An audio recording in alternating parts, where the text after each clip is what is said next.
Olá, boa tarde, tudo bem, gente? Sejam bem-vindos e bem-vindas à nossa primeira transmissão no YouTube. Uau! Estou muito feliz por estar aqui. Quero agradecer a vocês a presença. Espero que vocês estejam me ouvindo bem. Se vocês puderem me sinalizar aí no chat que está tudo ok, eu agradeço.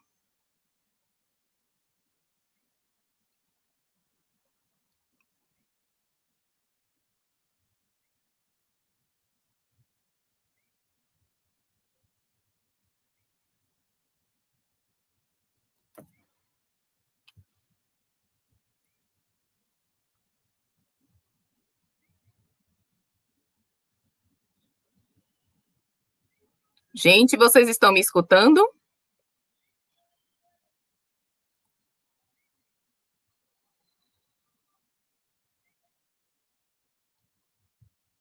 Se vocês puderem me dar um retorno, quem está na transmissão do YouTube, por favor, pelo chat.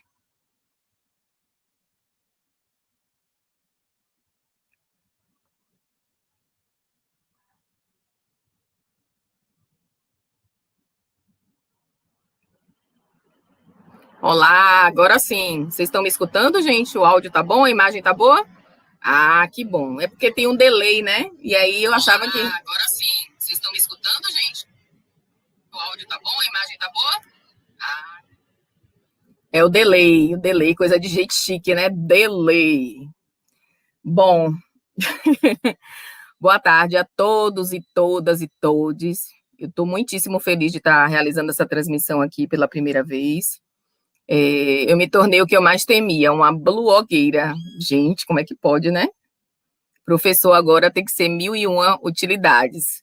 Blogueira, Instagrammer, influencer. Agora eu só queria ganhar a mesma coisa que os, né, bem-sucedidos ganham e os mimos, porque eu não ganho nada, não tem publi, não tem nada. Mas é só uma brincadeirinha para a gente iniciar, tá? Me dê só um segundinho, gente, deixa eu só abrir aqui as perguntas, porque eu acabei me esquecendo. Mas, de toda sorte, eu gostaria muito de agradecer a presença de vocês, dizer que essa quarentena trouxe várias coisas boas, graças a Deus, né? Então, tem um lado positivo, e uma dessas coisas foi exatamente poder aprender mais sobre como utilizar essas mídias, e mais importante ainda, continuar mantendo contato com os alunos e os colegas, mesmo à distância. Claro que eu estou morrendo de saudade de vocês, mas a gente não pode negar que a internet facilitou bastante o nosso contato. Para quem não me conhece, eu sou Emanuela Cardoso da Silva, sou enfermeira de formação. Atualmente, né, há 8 anos, eu sou docente aqui da UESC, do curso de enfermagem.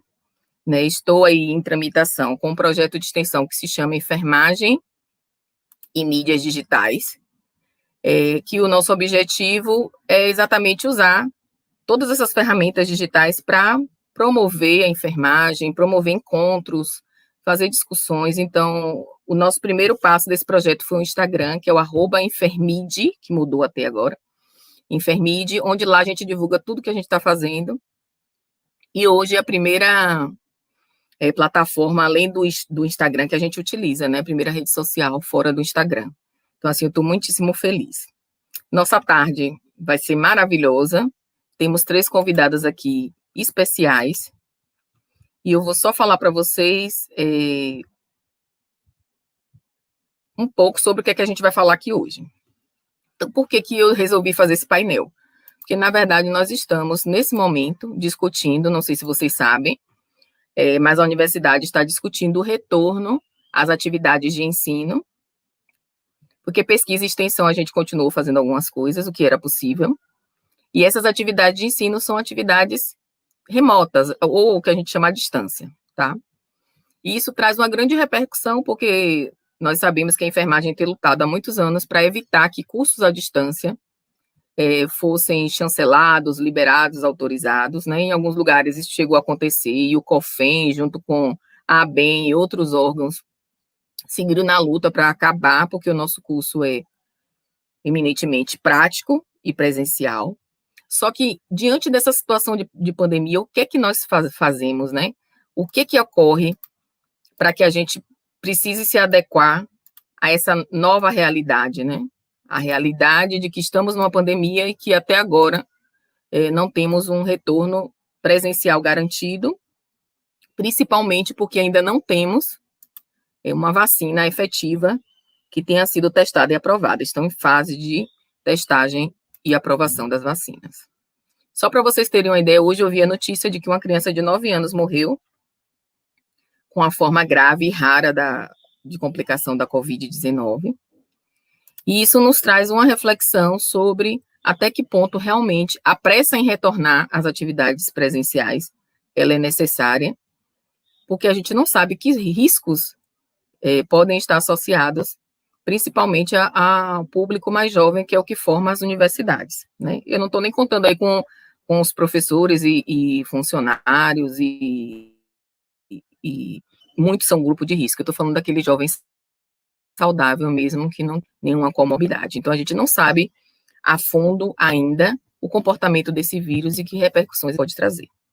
Então, é por isso que nós hoje vamos discutir, né, de que forma vai se dar esse processo de ensino-aprendizagem, nessa modalidade que é à distância, principalmente para nós da enfermagem, que o tempo inteiro fizemos as nossas formações presenciais, né, e tanto na graduação quanto na pós-graduação.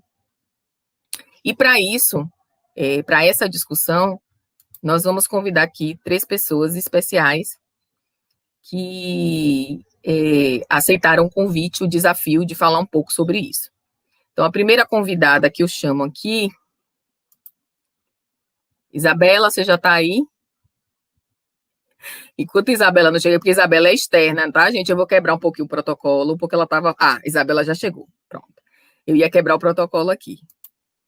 Essa é Isabela. Isabela é enfermeira e ela é professora da Universidade do Pernambuco, mestre em enfermagem pela Universidade Federal de Pernambuco, doutoranda do programa de pós-graduação de lá. Nossa. Eu não posso fazer tudo que você manda. Sai. Então vai resolver. Daqui a pouco ela volta, tá, gente? E ela é administradora do perfil do Instagram eduque_enfermagem, tá? Daqui a pouco a gente coloca aí, Isabela. A próxima convidada é nossa queridíssima Aretusa Bittencourt, que é nossa colega da UESC, né? Enfermeira, professora assistente do Departamento de Saúde, mestre em enfermagem pela UFBA, especialista em educação em saúde, e ela coordena atualmente o Laboratório de Educação e Comunicação do NEP-MENF e o Núcleo Jovem Bom de Vida, além de ser idealizadora do Núcleo de Educação e Enfermagem da UESC. Seja bem-vinda, Aretusa. Obrigada pela sua presença. A nossa outra convidada é a nossa queridíssima Jéssica Costa, que é nossa aluna atualmente. Jéssica é pedagoga, licenciada em História pela UESC e é acadêmica do 9º semestre de enfermagem, além de ser representante discente da Comissão Permanente de Autoavaliação do curso e secretária-geral do Centro Acadêmico Leonardo Pinheiro, da gestão Unir e Conquistar. Sejam bem-vindas, meninas. Obrigada. Gente, vocês que estão aí no YouTube, tá ouvindo tudo legal? Tá tranquilo? A imagem tá boa? Pronto. Aí vou explicar mais ou menos como vai funcionar a nossa dinâmica, tá?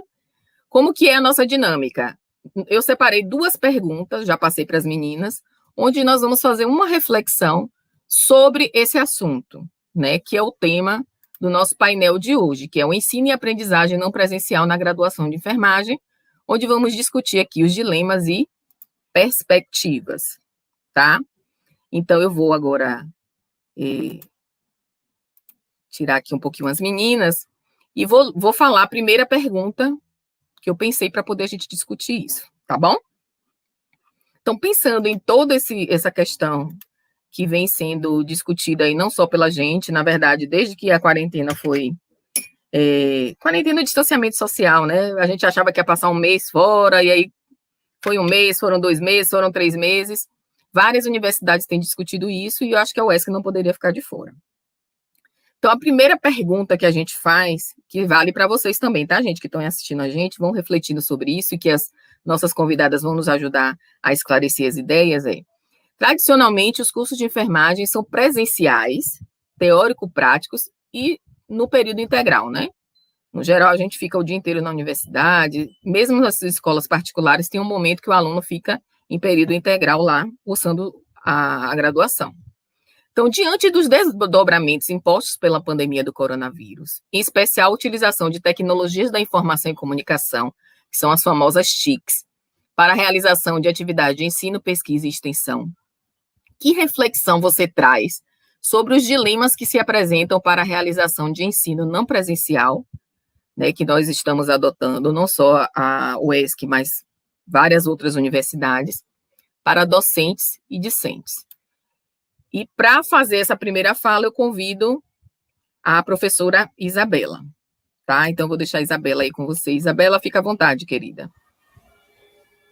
Boa tarde a todos e a todas. Eu quero pedir desculpa porque nesse mundo novo que a gente está, né, enfim, online e com essas tecnologias digitais, muitas vezes a gente não tem nem familiaridade. Eu estava com um problema aqui na porta, enfim. Na primeira pergunta que Manuela trouxe sobre todos esses desdobramentos que essa pandemia pelo coronavírus ela traz para o ensino de enfermagem, eu acho que a primeira coisa que a gente precisa pensar é que essa realidade ela chegou de maneira de surpresa, né? Ninguém pediu para a pandemia chegar, mas também todos nós fomos exortados a tomar alguma atitude frente a essa nova realidade, esse novo contexto de trabalho. Que a gente não pode dizer que é um novo normal, porque é uma condição tensa, né? Que a gente tá inserido. Então, dentro desses desdobramentos imediatos, a gente tem principalmente um interrompimento temporário, né, dos 3 pilares da universidade, que é o ensino, pesquisa e extensão, e aí houve essa continuidade na pesquisa e extensão dentro das limitações das condições sanitárias que nos foi impostas, e por meio das tecnologias digitais de comunicação e informação, as TEDx, né, a comunidade acadêmica e a sociedade em geral, ela encontrou uma forma de prosseguir com as suas atividades. E aí, especificamente dentro do ensino de enfermagem, se instaurou um dilema. Como realizar a adequação do período letivo para a enfermagem, fazendo uso dessas tecnologias digitais, tendo em vista que a formação de enfermagem ela é maciçamente teórico-prática, né? Eu acho que não somente o curso de enfermagem, mas todos os cursos da área da saúde, que são maciçamente teórico-práticos, eles encontraram essa barreira. Então, frente a isso, ainda se acrescenta outros dilemas, que é como instaurar essas tecnologias digitais quando o público não tem uma fluência digital, quando não se tem acesso igualitário a essas tecnologias, né? A gente tem a população discente, que a maioria são nativos digitais, né? Ao passo que o público docente são imigrantes digitais. Então, como fazer esse contraponto, né? Esse balanço entre esses públicos? E para isso, para todos esses dilemas, esses desdobramentos, é importante a gente compreender que não tem uma receita pronta, aplicável para todo o país, para todo o Brasil, né? Porque o país, até pelas questões sociais, econômicas, é um país que traz cenários heterogêneos, né? Extremamente heterogêneos. Então, é necessário que cada instituição, e eu acrescento aí, cada instituição e cada campus, né, ele faça um diagnóstico situacional da realidade, para que se haja um planejamento adequado para aquele contexto em específico. Então, eu acho que o primeiro passo é reconhecer quais são os limites e potencialidades que cada campo da instituição de ensino superior ela possui. E a partir disso, os colegiados eles devem pensar em conjunto como se dará a organização do período. Por exemplo, disciplinas teórico-práticas. Há a possibilidade de ofertar primeiro a parte teórica e depois, quando o contexto sanitário permitir, ministrar a parte prática. Essa realidade esfacelaria a construção do conhecimento dessa disciplina? Ou seria melhor, em instituições que já estão oferecendo o período suplementar? Ou seria melhor oferecer exclusivamente as disciplinas teóricas. Sobre os estágios curriculares, eles podem retornar? O cenário condiz à possibilidade de adequação dos EPIs, né, a disponibilidade adequada, né, dos EPIs, que são dilemas que são inerentes ao ensino de enfermagem, e somente com um diagnóstico situacional e um diálogo, os colegiados eles podem definir de acordo com a sua realidade local, né? Eu reforço, a gente não tem receita pronta, principalmente porque há condições heterogêneas em todo o Brasil. Outro ponto importante é a necessidade de capacitação discente e docente frente ao manejo dessas ferramentas tecnológicas, né? Tendo em vista que os alunos, eles são ditos como nativos digitais, ao passo que os professores são a maioria, né? Isso aí não é exclusivamente, mas a maioria são imigrantes digitais, né? Então, é necessário, muitos deles eles estão tendo a necessidade de realmente ter uma capacitação frente a esses recursos tecnológicos, se ambientalizar para poder manejar. E até mesmo os próprios alunos, que são ditos como nativos digitais, eles necessitam também um manejo, para um correto manejo, uma capacitação para esse contexto do ensino remoto. Então, frente a isso é preciso, claro, coragem frente ao novo, né, um ímpeto de aprender, de buscar tutoriais, cursos, ler sobre esses temas, mas também é necessário que as instituições elas disponibilizem a formação para a comunidade acadêmica como um todo, frente ao manejo dessas tecnologias digitais para a utilização delas no ensino remoto. Foi a nossa saída para realmente dar continuidade com as atividades de ensino.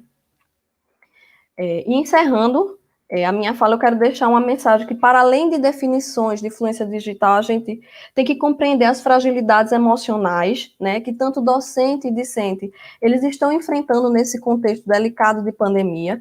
Esses pormenores de cunho subjetivo, eles precisam ser considerados, ou seja, eu preciso ter fluência digital, eu preciso dominar essas tecnologias digitais, eu preciso criar trilhas de aprendizagem, enfim. Mas, sobretudo e principalmente, eu preciso ter sensibilidade que esses alunos, assim, alunos quanto professores, eles estão vivenciando um momento delicado, é um momento em que requer que a gente que a gente tenha um reconhecimento e que a gente possa ressignificar muita coisa. É um momento de muitos desafios, é um momento que a gente precisa reconhecer que não tem receita pronta, que cada colegiado, ele precisa realmente discutir, ele precisa ter um diagnóstico situacional. As instituições, elas precisam capacitar, né, toda a comunidade acadêmica, né, docente, discente, técnico, administrativo, e realmente trilhar um caminho próprio, único, alinhavando as suas peculiaridades. Outro ponto importante que eu queria enfatizar antes de fechar a minha fala é que a gente, principalmente nós que somos totalmente contra o EAD na enfermagem, não existe EAD na enfermagem, é importante que isso seja enfatizado, a gente diferencie o que é ensino remoto e o que é EAD. Nós não fazemos EAD, né? O ensino remoto é o deslocamento das atividades presenciais através das tecnologias digitais para esse ambiente virtual, que, pelas condições sanitárias, é a única forma que a gente tem de desenvolver as nossas atividades de ensino atualmente, né? O EAD, que é a educação à distância, tem todo um aparato e um formato organizacional, né, no qual a enfermagem ela não pode ser inserida, né? Porque nós somos a ciência do cuidar, existe como condição sine qua non para a nossa formação, né, o cuidar, o contato, o chegar perto, o estar presente, né? Então, é importante, principalmente, que haja há uma confusão conceitual, né? E é importante que nós, docentes, a gente possa estar respaldado. O ensino remoto não é EAD, e o EAD ele não é execuível na enfermagem, porque nós somos a ciência do cuidar, e nós precisamos estar perto para que a gente tenha o desenvolvimento das competências e habilidades necessárias para um enfermeiro humanizado, um enfermeiro que tem uma ótica holística, ético, enfim. São vários dilemas e vários desdobramentos que essa pandemia ela nos trouxe, e é importante que a gente tenha realmente muita cautela quando a gente vai se colocar, porque, assim, o Brasil ele é extremamente heterogêneo. Então, diante de tantas diferenças, a gente precisa conhecer a nossa realidade. Tá, ok. No Sul, o desenvolvimento do ensino remoto foi tranquilo, mas e aí? E no Nordeste? Por exemplo, no meu contexto, que eu sou de Petrolina, né, que é o interior de Pernambuco, como é que a gente vai fazer? Então, é necessário que haja realmente um contato com essa realidade para que cada colegiado, a partir da sua realidade, ele vá pensando. Todos esses pontos que eu falei aqui, eu acho que são pontos comuns de discussão, né, de toda a comunidade acadêmica de enfermagem, e é importante que a gente reflita tudo isso de maneira muito crítica, muito reflexiva, mas também muito humana, né? Tanto docente quanto discente está enfrentando essa realidade delicada. Ninguém pediu para chegar, mas nós temos que juntos nós darmos as mãos, ajudarmos uns aos outros e encontrarmos uma saída, né? Porque para todo beco sem saída existe uma passagem secreta. Eu gosto muito dessa frase. Então, mesmo que a gente ache que tem um beco sem saída, a gente não tem saída para esse momento, existe sim uma passagem secreta. A gente tem que ir nesse beco, enfrentar a escuridão desse beco e encontrar a passagem secreta, né? A partir do conhecimento de nossas realidades e potencialidades, e a gente vai conseguir sim.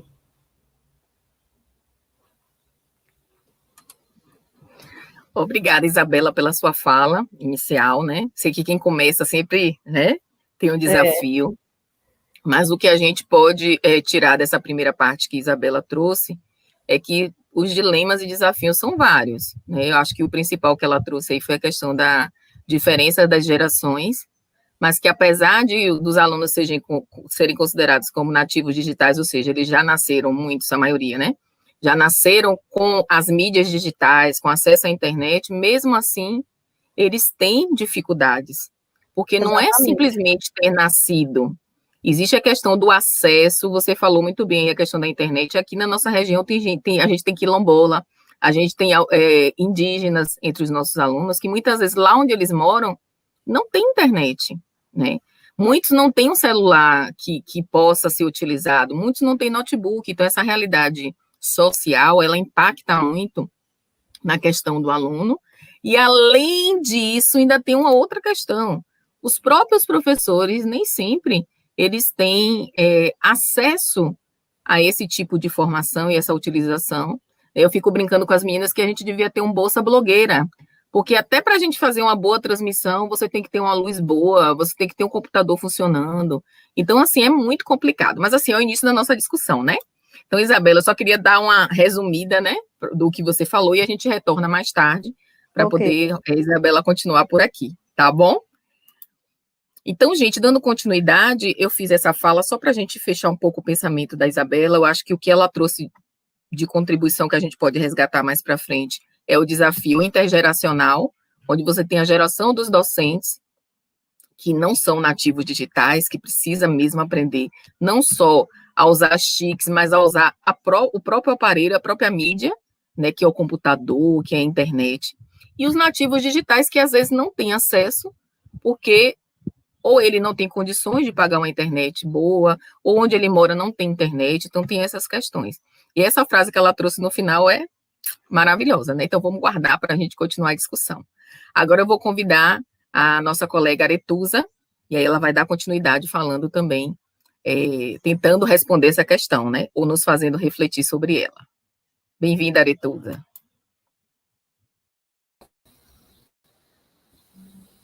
Bem. Oi.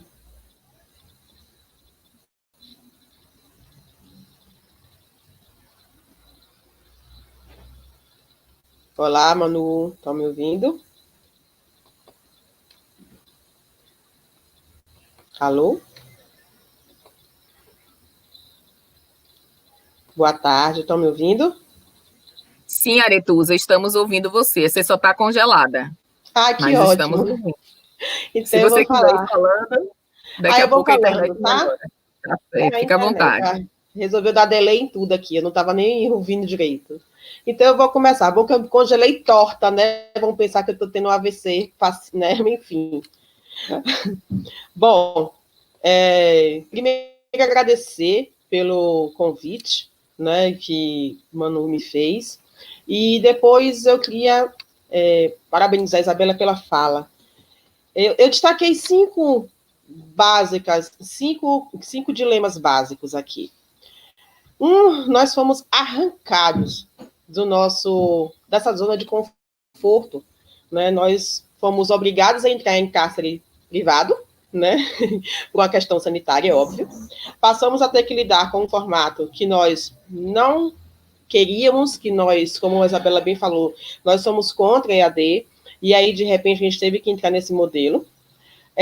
Tivemos que aprender a lidar num formato que não foi nossa escolha, nós não fizemos concurso para sermos professores de ensino não presencial, né? Nós lidamos com as tecnologias, tivemos que passar a lidar com tecnologias para as quais não estamos preparados, então a pessoa como eu, que sou totalmente analógica e de repente ter que lidar com isso, e muitos de nós, né, a Isabela, eu me senti enquadrada, Isabela, na situação que nós não somos nativos digitais, né? Cidinha sempre fala que somos analógicas, né? E tudo isso só veio a trazer uma sobrecarga naquela... Tá me ouvindo, Manu? Alô?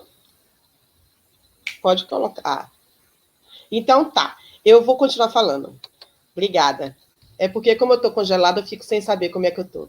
Então, isso veio trazer, essas constatações todas vieram a trazer mais sobrecarga sobre os nossos aspectos psicoemocionais, do ponto de vista de que, além dos efeitos do confinamento, medo, ansiedade, as incertezas, perdas, muitos de nós tivemos perdas, né?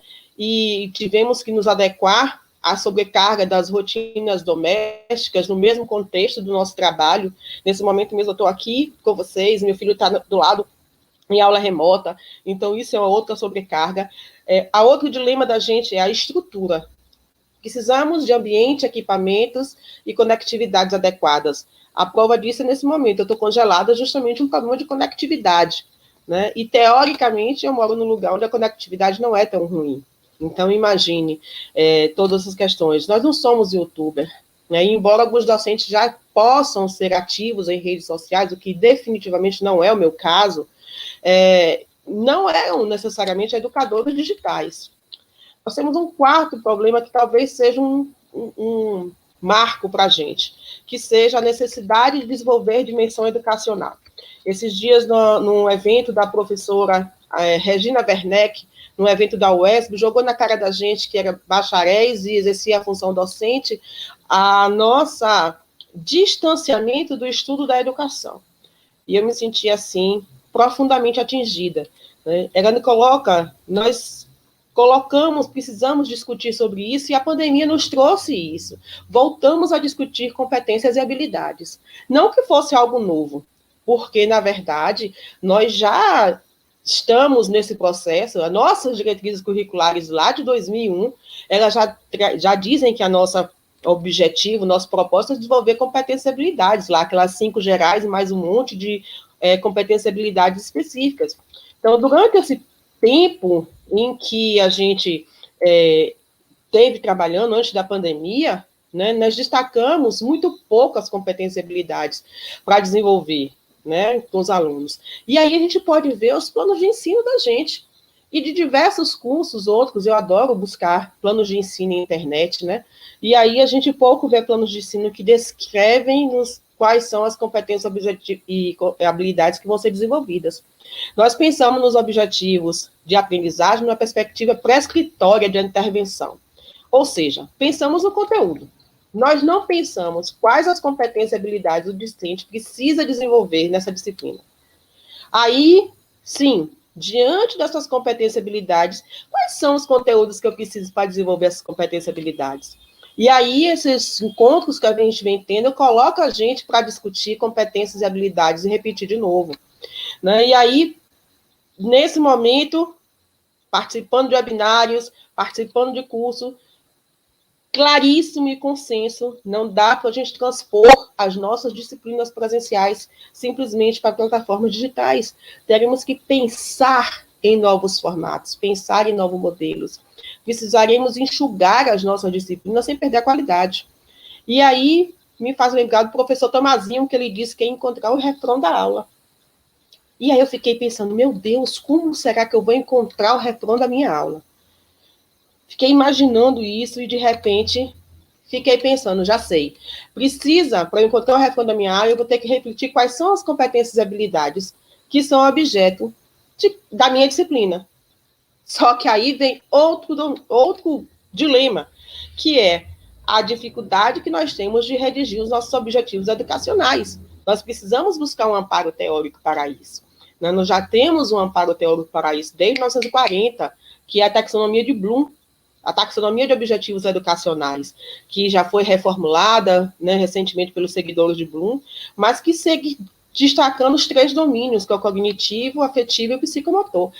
Geralmente, nós trabalhamos o domínio cognitivo e psicomotor. Nem sempre na sua integralidade, é bem verdade. Porque, na verdade, nós ficamos muito apegados no conhecimento e na aplicação, né? E nos esquecemos que bom mesmo é quando esse discente consegue fazer conexões, reanalisar, ou seja, ter a capacidade de análise e síntese. Até porque uma das coisas que o enfermeiro mais faz é viabilizar, adaptar as técnicas à realidade local, sem ferir os princípios científicos. E aí vem uma outra situação, que são os domínios afetivos, né? Bastardo diz que o domínio afetivo destaca que esse domínio afetivo são as respostas emocionais de uma pessoa às tarefas. Nós estamos falando de desenvolvimento emocional e social. A gente sabe que domínio afetivo é muitas vezes causa de reprovação e de evasão. E aí, Bastardo também destaca que nós, enfermeiros, que somos no papel de educador, temos muito medo de traçarmos objetivos afetivos porque eles são difíceis de serem mensurados.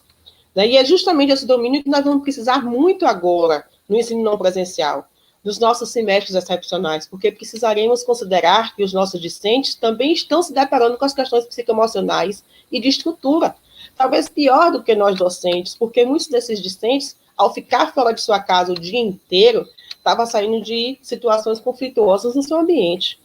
Nós vamos precisar, nesse momento, trabalhar com domínio afetivo, trabalhar a amorosidade, né? Como diz lá a nossa Política Nacional de Educação Popular em Saúde, inspirada na pessoa que eu chamo de Paulinho, né? Paulo Freire, tentando me fazer íntima, né? Para ver se aprendo, incorporar trocas emocionais e de sensibilidade nas ações educativas. Waldau, lá em 2005, olha que é ali, hein? 15 anos atrás, já destacava que as pessoas, ao se perceberem sendo cuidadas, vão ter maior probabilidade de expressar cuidado, e ela defendia a necessidade de que o nosso curso fosse assim. Defendia a necessidade de que a prática docente de enfermeiros transcendesse a sala de aula e avançasse por uma complexidade subjetiva que exige de todos nós um olhar diferenciado. Esse é um momento para isso.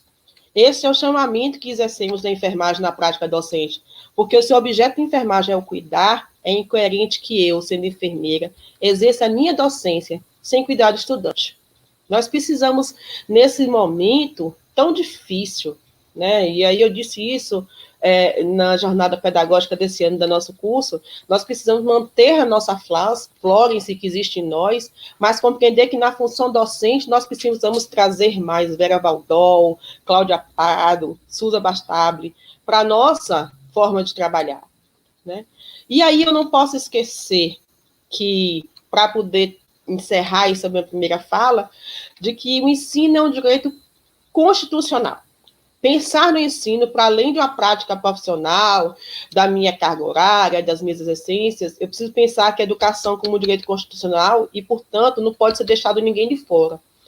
Isso implica em dizer que as estratégias pedagógicas, né, e aí que a gente vai escolher, precisa ter um olhar ético e moral para não ser excludente. Porque qualquer decisão equivocada que a gente tome, nós podemos excluir muito mais do que incluir esses meninos. Então, meu chamamento, para encerrar a minha parte dessa fala, é bem por aí. não vamos excluir Florence de nossas vidas, ela está em nós somos assistenciais, mas quando eu vou pensar nos objetivos educacionais, eu preciso pensar quais são os objetivos de aprendizagem para meus alunos, e como eu vou poder fazer isso. Esse, para mim, são dilemas. Como é que a gente consegue fazer isso nesse contexto não presencial? Então, eu encerro aqui a minha fala, essa primeira parte.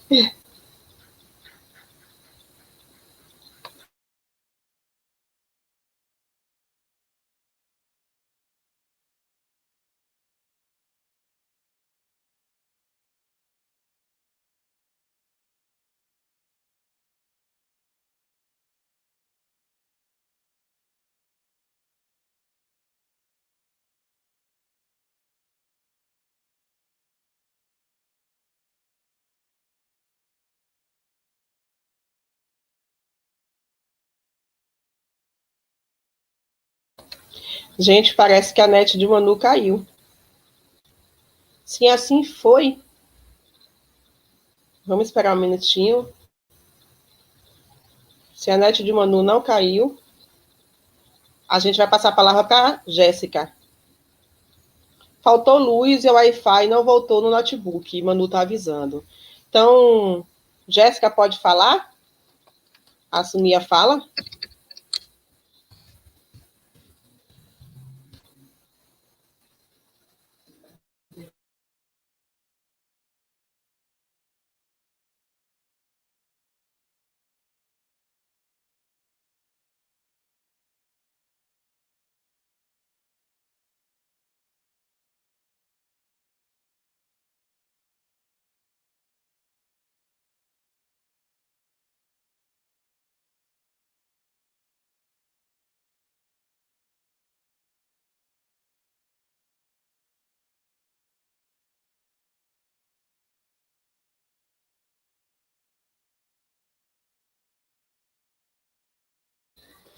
Pessoal, só um pouquinho, problemas técnicos aqui. A luz lá de Manu acabou, faltou, e o Wi-Fi não voltou ainda no notebook, tá? Que é de onde ela está vindo. Vou esperar só um minutinho.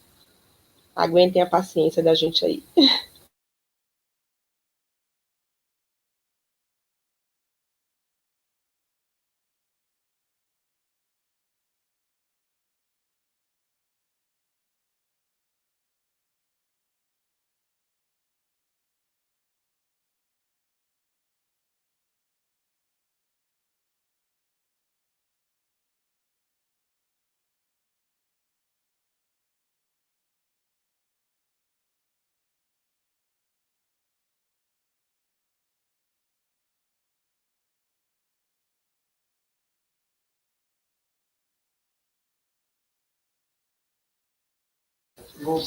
Estamos diante justamente de um dilema: conectividade.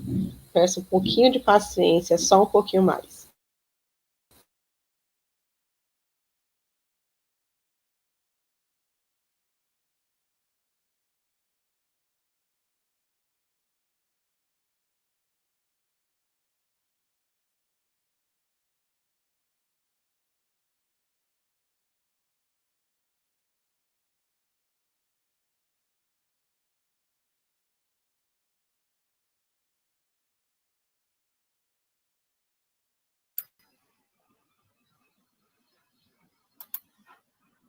Oi, gente, vocês estão me ouvindo?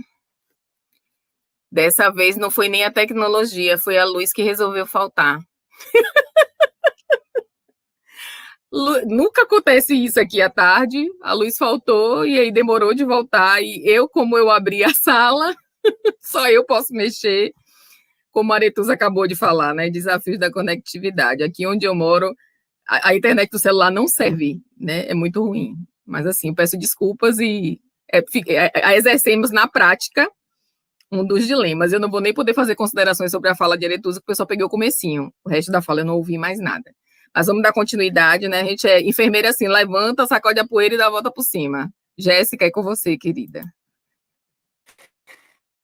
Com certeza, Manu. Boa tarde, gente. Quando eu percebi que a internet de Manu tinha caído, né, eu comecei a tocar o barco, dar prosseguimento na fala, sem saber que não estava saindo para vocês. Mas vamos lá. Como as meninas colocaram, né, Isabela e Arituza, eu acredito que o principal dilema, a principal questão, quando se fala em ensino remoto, o ponto-chave quando se fala em ensino remoto na enfermagem, é como formar futuros profissionais da saúde por meio eletrônico, sendo que a base da nossa profissão são as relações interpessoais, o olhar crítico reflexivo e o desenvolvimento de habilidades complexas. Quando nós falamos de formação por meio exclusivo de TICs, vários questionamentos precisam ser pautados. Para além do acesso à internet, a condição social, física e psicológica dos estudantes, o ambiente favorável de estudos, entre outros fatores que interferem diretamente na aprendizagem, eles precisam e devem ser levados em consideração. O rendimento acadêmico, ele depende do bem-estar do estudante, e o mesmo não será possível quando se negligencia a saúde mental. Quando a pandemia começou e as atividades presenciais foram suspensas, e começou a se ventilar a possibilidade de um retorno remoto, o centro acadêmico lançou um formulário para preenchimento dos discentes, além daquele que já tinha sido passado pela universidade, porque nós sentimos falta de questões que abordassem justamente os aspectos emocionais dos discentes. Nós percebemos na época que quase que a totalidade dos discentes que responderam apresentou em algum momento durante a pandemia sentimentos como ansiedade, depressão, estresse, preocupação, angústia e por aí vai. Agora, 5 meses depois, com o retorno remoto já aprovado, com o retorno remoto já uma realidade emergente, a linha de acolhimento discente do NEENF, né, lançou um formulário também para preenchimento dos discentes, e quando chegou na questão dos sentimentos acerca do ensino remoto, o que os discentes pensavam acerca desse semestre que estaria por vir, nós percebemos que os resultados não foram tão diferentes assim do formulário anterior, o que nos leva a pensar que os discentes já chegarão para esse semestre emergencial abalados emocionalmente. Essa é uma realidade. E esse abalo, ele é completamente compreensível, porque, afinal de contas, viver em uma pandemia é um desafio do qual nós não fomos preparados para enfrentar. Nós não sabemos como lidar completamente com o isolamento social, com a ameaça real, que é o coronavírus, com as mudanças na nossa rotina como um todo. Isso é tudo muito novo para a gente. E, para além disso, nós precisamos nos adaptar a essa nova forma de ensino com as pessoas do outro lado da tela e os nossos colegas distantes. Porque, se pararmos para pensar, a universidade ela não é só um ambiente para aprendizagem e desenvolvimento cognitivo. Né? Nosso curso ele é integral e tem uma carga extremamente intensa. Por muitas vezes, nas situações em que o físico e o emocional atingiam o limite durante o curso, eu ouvi, e várias vezes disse também, a seguinte frase: isso só é suportável porque vocês estão comigo. Porque era absolutamente verdade. Porque, por mais difícil que fosse determinada situação, nós tínhamos pessoas que estavam vivenciando as mesmas condições que nós, que podíamos abraçar quando necessário, que podíamos chorar junto quando fosse preciso, enfim, que a gente podia dividir o fardo, porque conheciam e compartilhavam do mesmo pensamento, do mesmo sentimento. E agora, essas especificidades, elas estarão comprometidas, né, de forma remota, porque estaremos muito longe uns dos outros. E eu acho que é fundamental, justamente nesse momento, a gente parar para pensar em quais são os impactos emocionais das aulas online para os discentes, para os docentes e para todos os envolvidos, direto e indiretamente nesse processo. Para os discentes, por exemplo, vou começar com discentes, porque essa é a minha realidade, né? Se formos considerar os domínios da aprendizagem, da taxonomia de Bloom, a aprendizagem ela ocorre em 3 domínios, como a Letusa colocou: o domínio cognitivo, psicomotor e afetivo. Esses domínios eles são interligados, eles são intrínsecos, e você não pode estimular um domínio desconsiderando os outros 2. A minha preocupação nesse cenário todo é o quanto o nosso domínio afetivo debilitado vai interferir no nosso aprendizado. A gente sabe, né, que para um bom desempenho nas aulas, há uma preparação mental rotineira até o momento da aprendizagem em si. Existe a possibilidade de imitação dos pares, de desenvolvimento de uma aprendizagem colaborativa em que os alunos se ajudarão mutuamente no ensino presencial. De forma online, isso tudo fica muito difícil, isso tudo fica muito confuso. A tendência vai ser que o aluno ele se sinta só nesse processo. E, além disso, existem várias distrações. As rotinas são diferentes em casa, as relações familiares são diferentes. E isso não pode ser desconsiderado quando a gente pensa em uma aula online, porque a ambiência ela é um dos fatores fundamentais na aprendizagem. O outro ponto que a gente deve colocar é que o tempo excessivo em telas gera prejuízos importantes, porque uma coisa é você ter livros, apostilas, enfim, materiais impressos à sua disposição, poder discutir com os colegas, e frequentar uma biblioteca e usar o celular ou computador para fazer uma pesquisa mais profunda, uma busca de artigos, assistir uma videoaula, para complementar aquilo que já foi visto em sala de aula. A outra coisa bem diferente é que todo o seu momento de aprendizado seja centrado numa tela, porque se nós vamos considerar a realidade baseada nas respostas dos nossos discentes, essa tela vai ser um celular.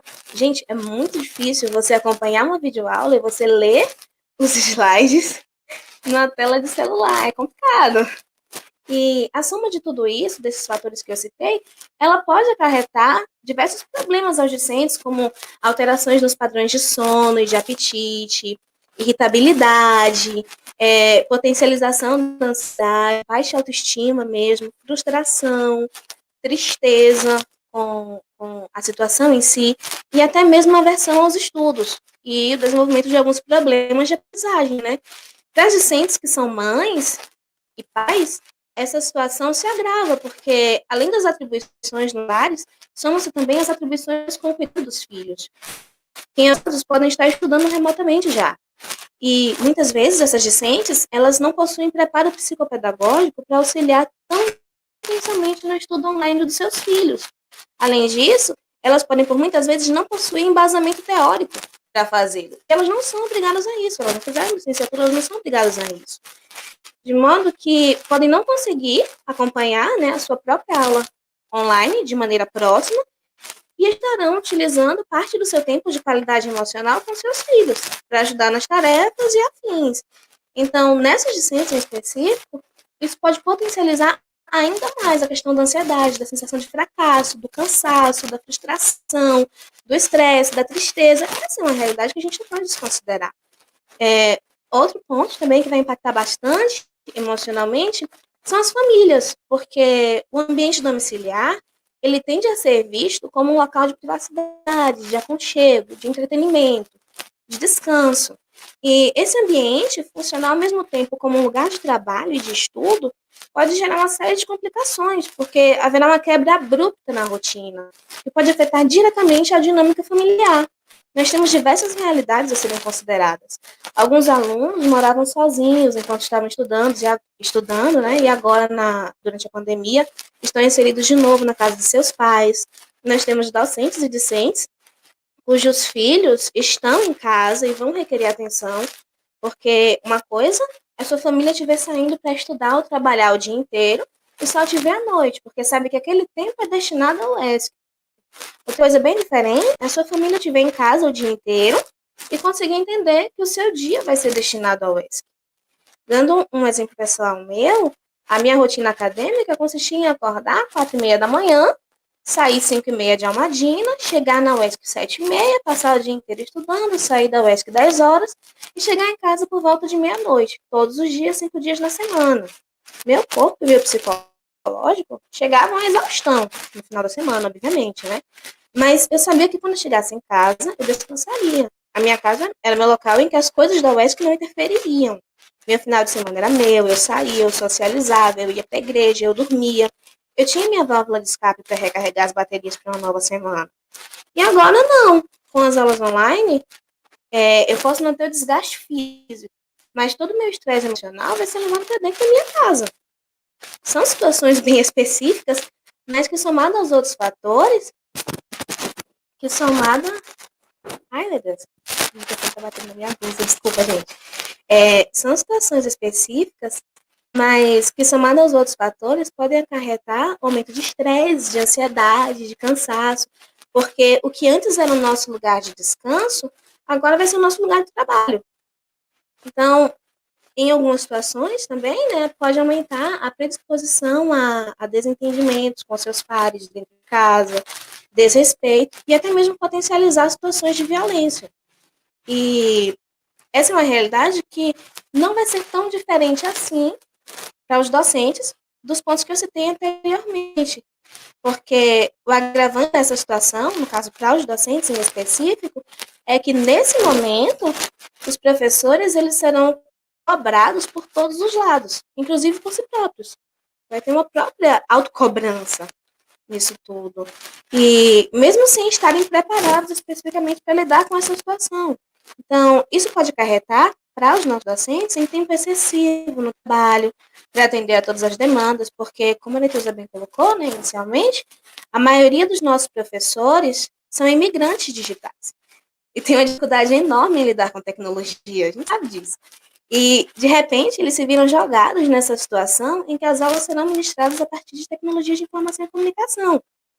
Então, o quanto o ensino remoto pode impactar na vida desses docentes também?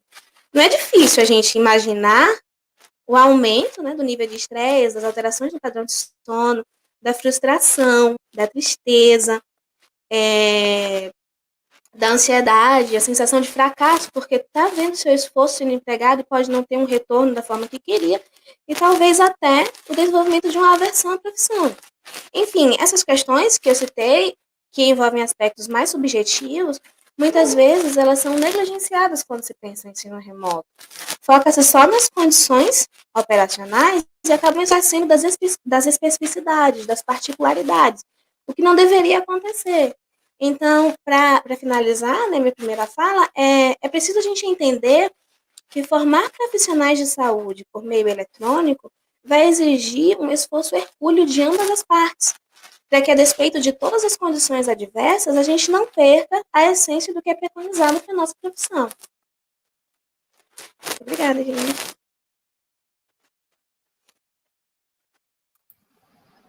Obrigada, Gel, pela sua colaboração.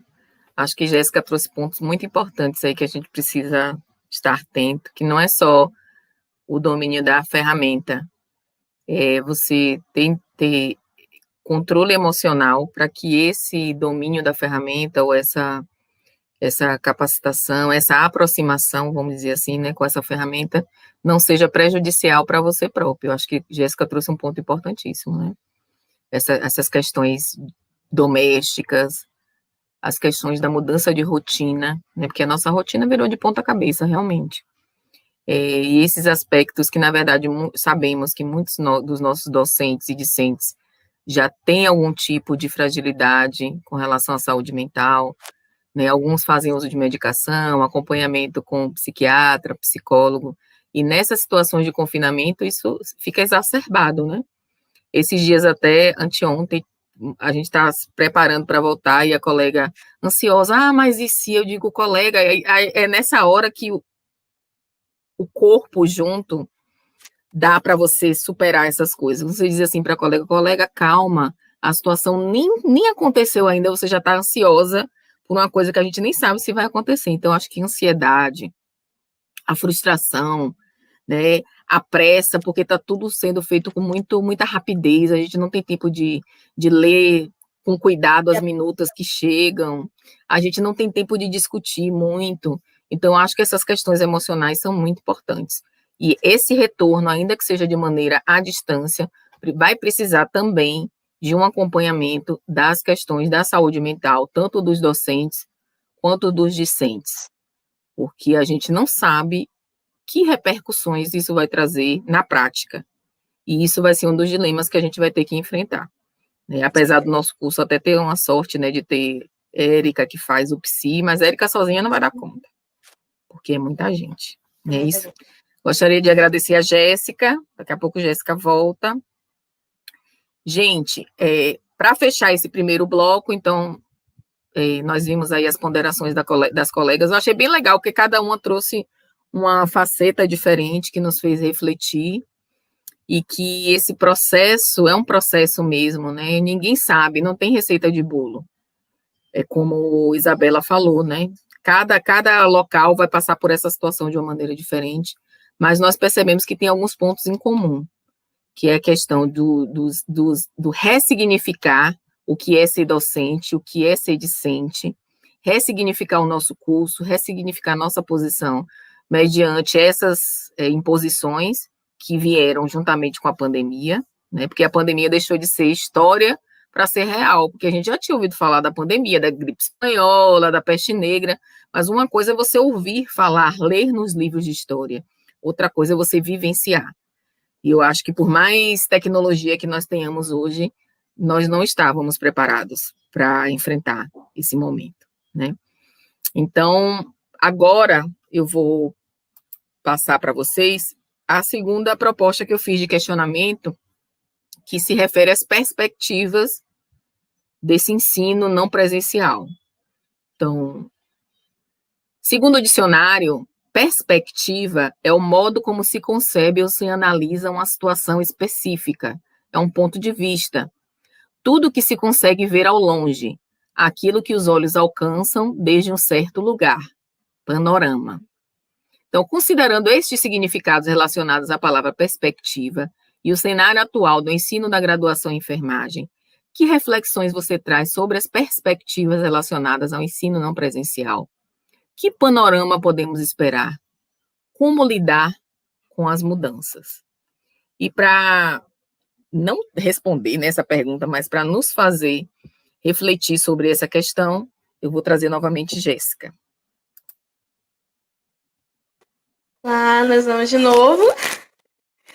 Bom, voltando, né, o que eu tinha falado inicialmente, como formar um enfermeiro, uma enfermeira, por meio das tecnologias de informação, por meio eletrônico, sem perder a essência da nossa formação, sem perder a nossa essência da profissão. Eu acredito que esse é o momento de nós pensarmos em como não perder a qualidade da formação em enfermagem diante dessa situação. Eu posso dizer com segurança que esse é um dos maiores anseios das discentes e dos discentes de enfermagem, de um modo geral, e que vários fatores contribuem para isso. Nesse cenário de incertezas em que estamos vivendo, o que nós precisamos fazer para garantir a qualidade de formação, para que sejam inseridos no mundo do trabalho enfermeiras e enfermeiros que atendam às necessidades da população, que sejam capazes de reconhecê-las e que exerçam o cuidado com excelência e de forma humanizada. Visto que as nossas diretrizes, elas preconizam que o enfermeiro seja capaz de reconhecer a pessoa como um ser indissociável em todas as suas dimensões, seja ela biológica, psicológica, social, humana, cultural, espiritual, e que a nossa formação enquanto enfermeiro propicia a conquista de autonomia, de discernimento e de proatividade, para assegurar a integralidade da atenção à saúde das pessoas, dos grupos sociais, né, famílias, entre outros, e das coletividades, considerando as particularidades de cada um, tanto individual quanto coletivamente. Então, como que a gente pode fazer isso de forma remota? O que a gente pode esperar desse meio todo?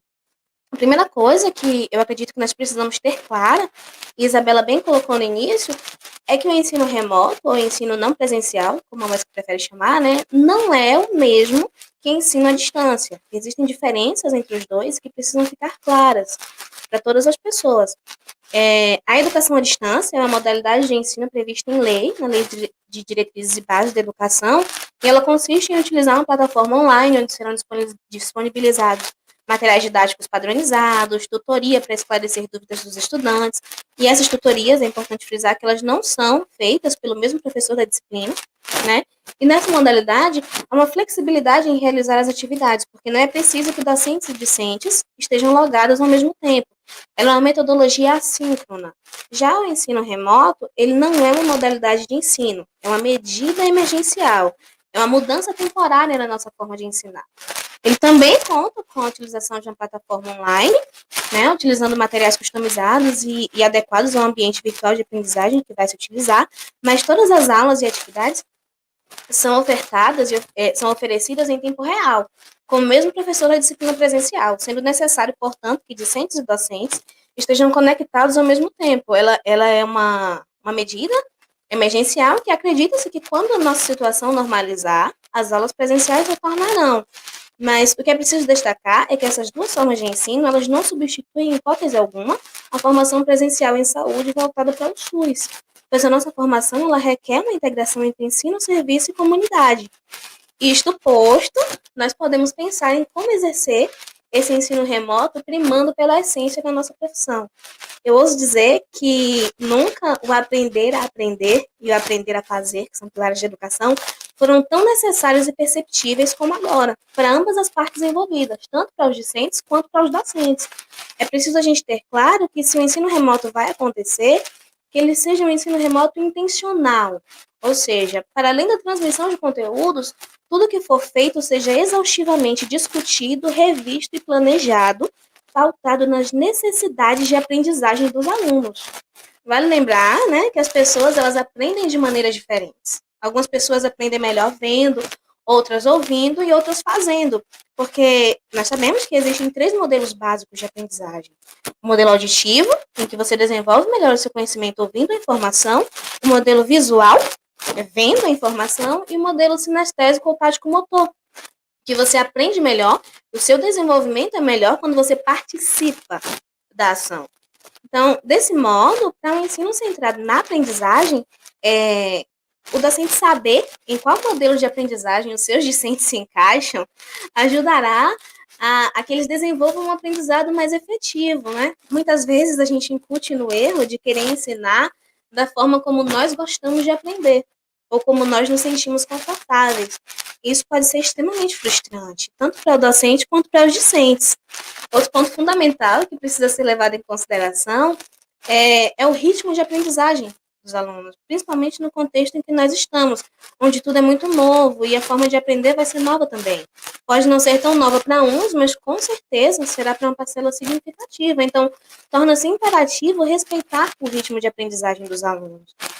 Cada pessoa tem uma história particular e única. Ela é formada por sua estrutura biológica, psicológica, social e cultural. Então, portanto, ela possui um ritmo próprio de aprendizado.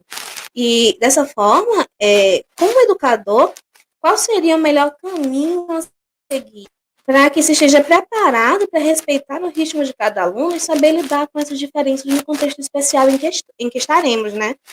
Não existe uma receita pronta, como a Isabela colocou. Não existe receita pronta, não existe receita de bolo quando se trata de educação, gente. Mas isso não quer dizer que não existem caminhos que possam ser seguidos e que contribuam para agir nessas situações específicas. É fundamental ao professor o respeito ao ritmo de aprendizagem de cada aluno, sendo extremamente necessário buscar estratégias que venham melhorar o desempenho daqueles que apresentarem uma evolução mais lenta em relação aos demais. Mas essa evolução mais lenta, no caso, seria em relação aos demais, porque eles estarão evoluindo no seu tempo próprio, né? Cada pessoa possui um tempo de aprendizado e de evolução própria. E, apesar das incertezas que nos permeiam, eu acredito que a chave nesse momento vai ser justamente pensar no ensino com foco na aprendizagem, em que os discentes sejam protagonistas de seu aprendizado, porque a diferença primordial do ensino remoto é essa. O ensino, ele não é centrado no ensino, ele vai ser centrado na aprendizagem dos alunos. Existem várias metodologias ativas, inclusive, que podem ajudar, né, como a sala de aula invertida, o ensino híbrido, a gamificação, a aprendizagem entre pares, enfim. Elas podem ser usadas como estratégia para o ensino centrado na aprendizagem, no desenvolvimento da autonomia e de raciocínio crítico dos discentes.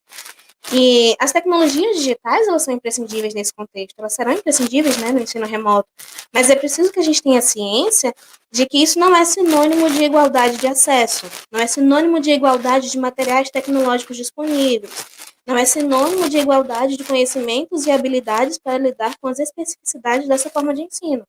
E essa é uma realidade tanto para docentes quanto para discentes, tá? Fazer uso das tecnologias na educação requer muito mais do que estrutura física. Exige formação, reflexão sobre a prática pedagógica e a definição de qual tipo de educação será trabalhada com o indivíduo.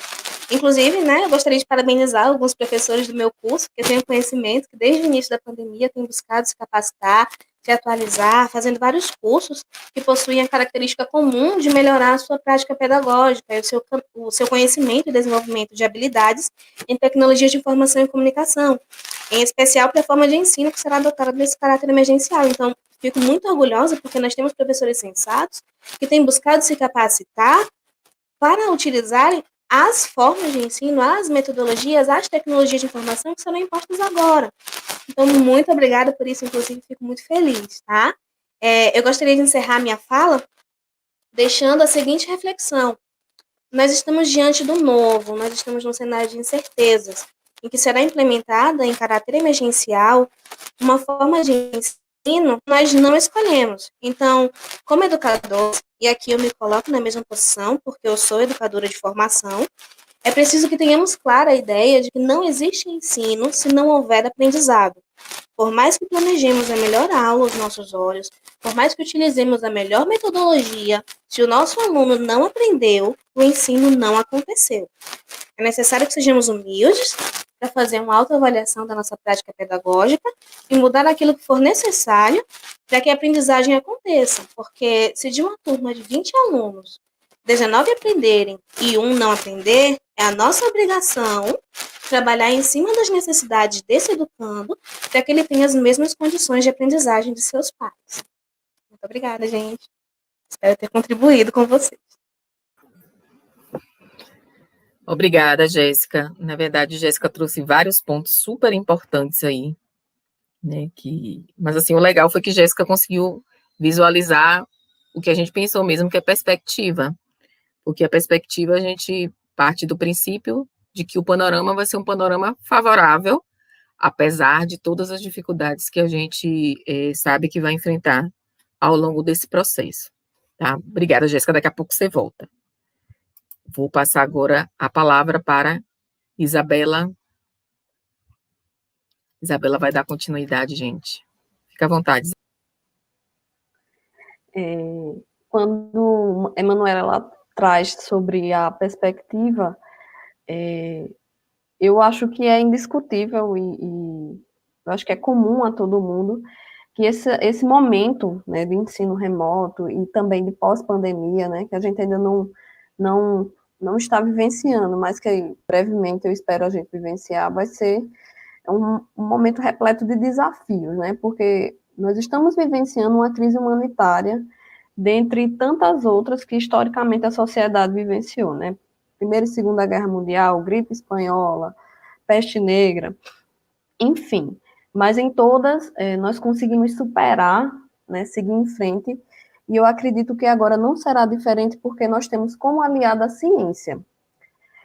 Eu sou pernambucana, né, e quando eu estava pensando, mais ou menos, preparando a minha fala para cá, eu acho que nesse momento tem uma marchinha de carnaval que ela se adequa muito, né, ela diz assim, nós somos madeira de lei que cupim não rói, ou seja, de fato, nós estamos vivenciando grandes desafios, porém, é momento da gente se dar as mãos e cada um se ajudar e resistir, né? Resistir, ressignificar, e aí, diante desse contexto, é importante a gente fazer o uso de 3 R's, né? Reconhecer enquanto docente, limites e potencialidades, até onde eu sei, onde é que eu preciso me aperfeiçoar, né? Quais são as metodologias de ensino mais viáveis, né? Qual é o meu público? Eu preciso conhecer qual é os meus alunos, quem são, quais são os limites e potencialidades dele, quais são os limites e potencialidades da instituição que eu leciono, e reconhecer realmente todo o meu campo de trabalho e os atores que estão presentes nesse cenário. Depois disso, o segundo R é ressignificar.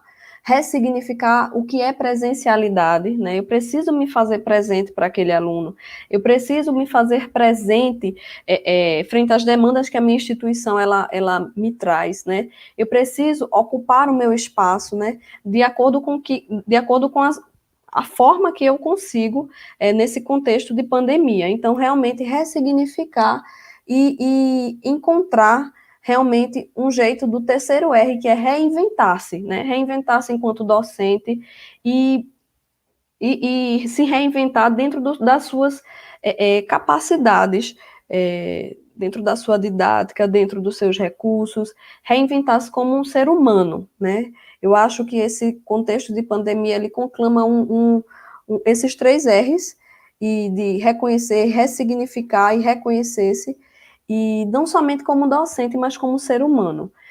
E dentre todos esse mar revolto que a gente está, né, a gente está falando especificamente do ensino de enfermagem, é preciso que a gente reflita também que quando a gente está no mar muito revolto, às vezes é difícil a gente conseguir enxergar qual é o porto que a gente quer atracar, né?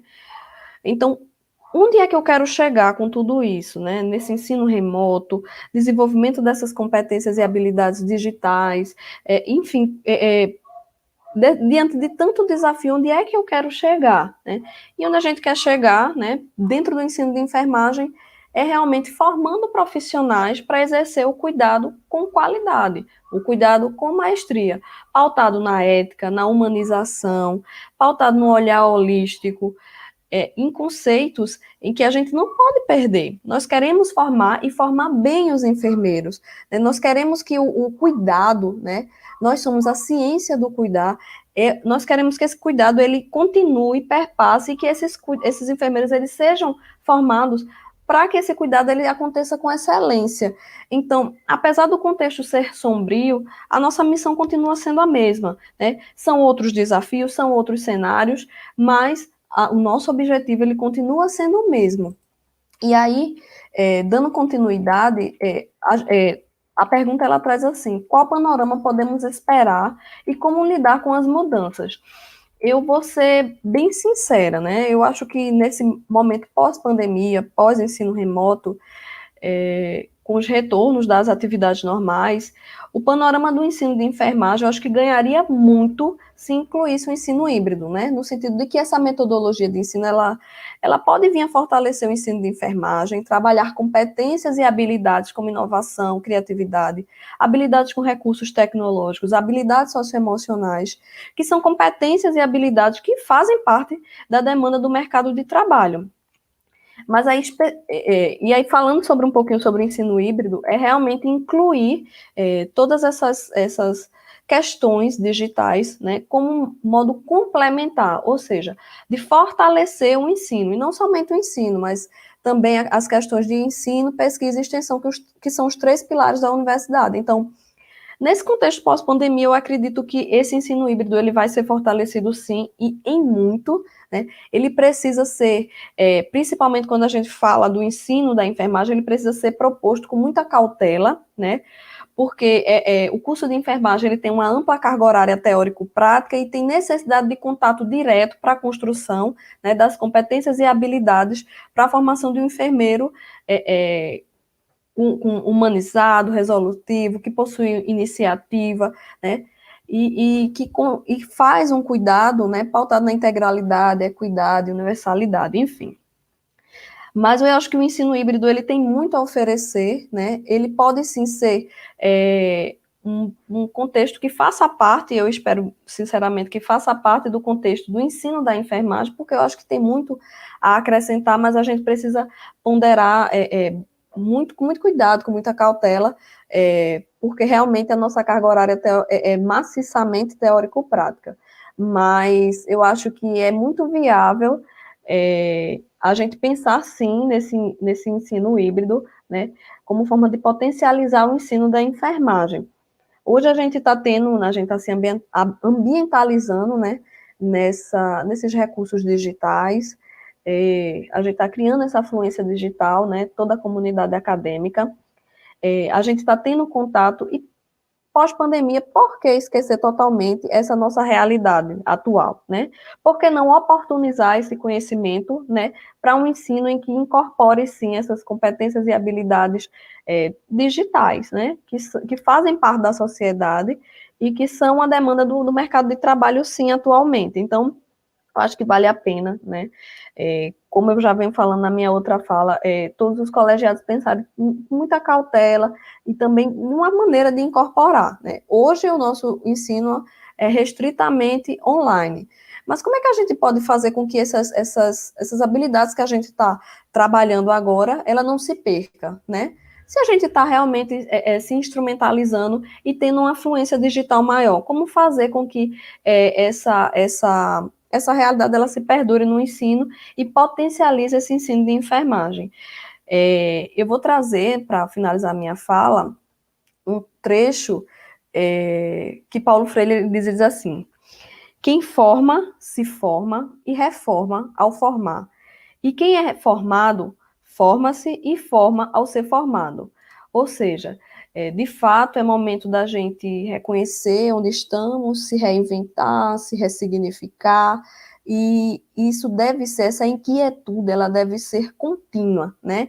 Como seres humanos, como professores, como enfermeiros, nós precisamos continuamente se ressignificar, se reconhecer, enfim, esses 3 R's, eles têm que nos acompanhar. Então, eu finalizo a minha fala com esse trecho de Paulo Freire, realmente para inquietar, né? O contexto que a gente está passando é um contexto difícil, de fato, mas é um contexto que traz também a nossa força, né? Realmente nós somos madeira de lei que cupim não rói, nós temos força, nós podemos resistir e se reinventar de uma forma até melhor, né? Eu acredito na nossa potencialidade e na nossa capacidade de ser. Eu encerro aqui a minha fala. Agradeço.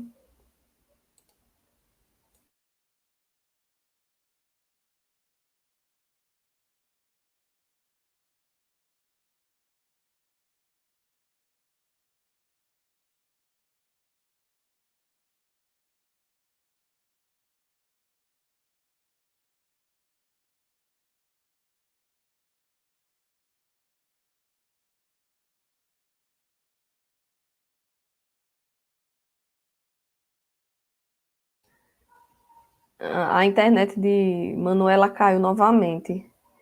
Acho que ela está com problema, né? Vamos aguardar mais um pouquinho? Pode ser?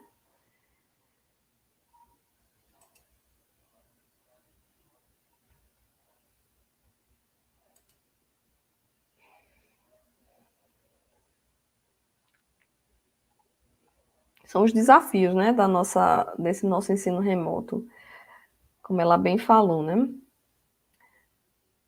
A conectividade.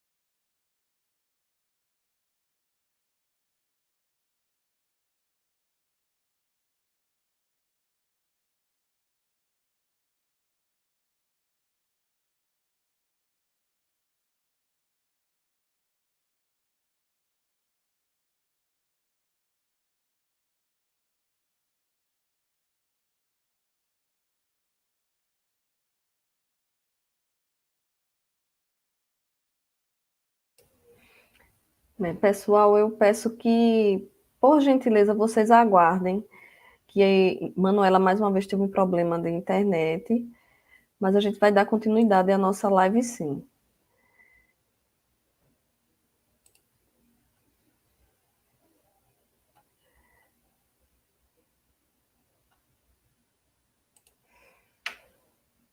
Eu vou aproveitar, já que a gente está aqui aguardando ela, vou trazer ainda desse trecho, desse livro de Paulo Freire, que é a Pedagogia da Autonomia. Ele salienta que o ser humano é um ser condicionado, não determinado, que vai além de seus condicionantes, através da rebeldia, curiosidade e força criadora.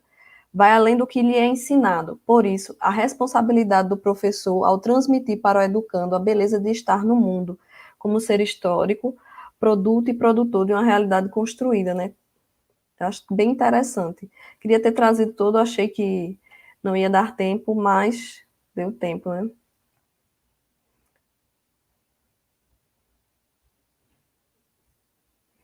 Paulo Freire sempre trazendo, enfim, um grande nome para a educação. Manu já está entrando, pessoal. Vamos só aguardar um pouquinho.